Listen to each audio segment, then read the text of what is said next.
ఆ చల్లని సముద్రగర్భం దాచిన బడబానలమెంతో, ఆ నల్లని ఆకాశంలో కానరాని భాస్కరులెందరో.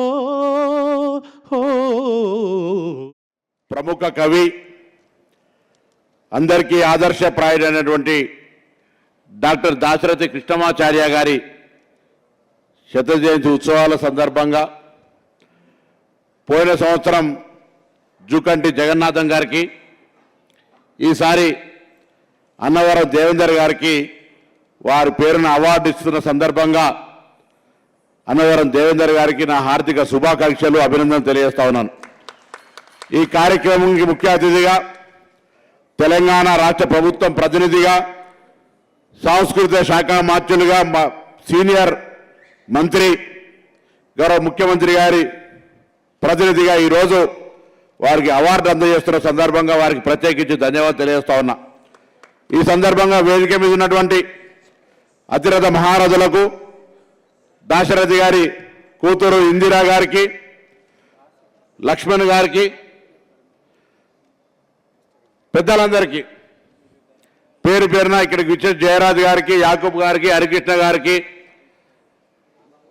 బాలాచారి గారికి, మరి ఇక్కడికి విచ్చేసిన వారి కుటుంబ సభ్యులకు, శ్రేయోభిలాషులకు, కళా అభిమానులకు, హృదయం అందరికీ కూడా పేరు పేరున నమస్కారం. దాశరథి గారి గురించి మేము చదవడము, వినడము, ఇటువంటి కార్యక్రమాల్లో వక్తలు మాట్లాడినప్పుడు వాటిని గ్రహించుకున్న సందర్భంగా ఆనాడు అణిచివేతకు వ్యతిరేకంగా, నిరంకుశత్వానికి వ్యతిరేకంగా ప్రజాస్వామ్య యుతానికి నిలబడి పోరాడినటువంటి వ్యక్తి. 2009-14 మధ్యలో పార్లమెంటులో తెలంగాణ ఉద్యమం జరిగే సందర్భంలో కూడా అనేక సందర్భాల్లో దాశరథి గారి మాటలు, వారు చెప్పినటువంటి అనేక అంశాలు మాకెంతో స్ఫూర్తినిచ్చినాయి. ఆనాటి తెలంగాణ పోరాట గడ్డ మీద పార్లమెంటు వేదికగా నిలబడడానికి మాకు ఆత్మస్థైర్యాన్ని ఇచ్చినటువంటి సందర్భంగా ఈరోజు వారి మరొకసారి జ్ఞాపకం చేసుకుంటా ఉన్నాం. ఇప్పుడే మిత్రుడు ఒక సంఘటన చెప్తా ఉండ్రి. 1944లో ఒక కవి సమ్మేళనం పెడితే ఆనాడు నిజాం ప్రభువులు ఆ కవి సమ్మేళనం జరగద్దని ఆ సభాస్థలిని అంతా కూడా కాళ్ళబెడితే, ఆ నిప్పుల మధ్యలోనే ఆ సమ్మేళనాన్ని నిర్వహించి ప్రభుత్వ వైఖరిని ఖండిస్తూ ప్రజాస్వామ్యవాదంగా కవుల గొంతుల్ని వినిపించినటువంటి ఒక పోరాటానికి సంబంధించినటువంటి ఒక స్ఫూర్తిదాత. తెలంగాణ ఉద్యమానికి లేదా ఈ యొక్క సాంస్కృతిక సాహిత్య రంగానికి దాశరథి గారంటే ఒక ఐకాన్.